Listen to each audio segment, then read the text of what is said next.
देखा कि एक बालिका जिसने नीचे कोई वस्त्र धारण नहीं कर रखा है, अपनी आंखों से देखा नहीं गया।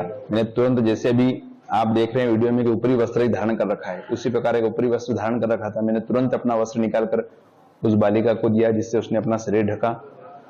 फिर मैंने अपना वाहन रोक करके वहीं स्पॉट पर खड़े होकर के तुरंत ही उस बालिका से पूछा कि तुम्हारी दुर्दशा किसने की है।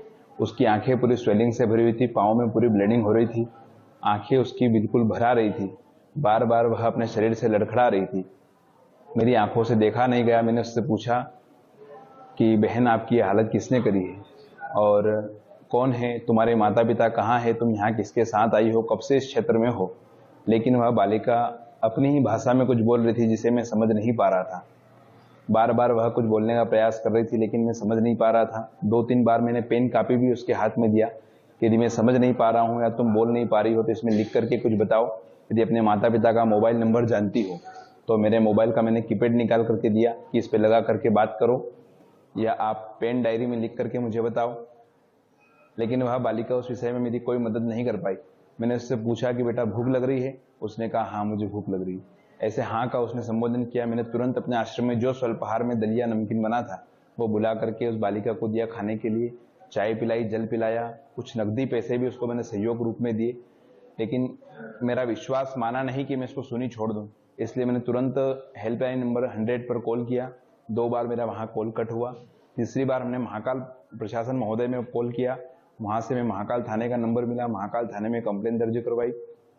वहां से उन्हें पुनः मुझे 100 कॉल पर संपर्क बनाने के लिए कहा।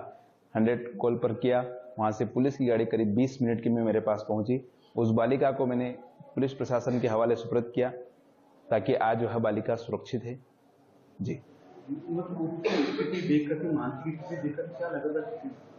देखिए उसकी स्थिति देख करके क्या लगा था, जो है कि सभी को पता है कि वह बालिका पूर्णतः अत्याचारों के, दुष्टों के अत्याचारों में वह पूर्णतः से घिरी हुई थी।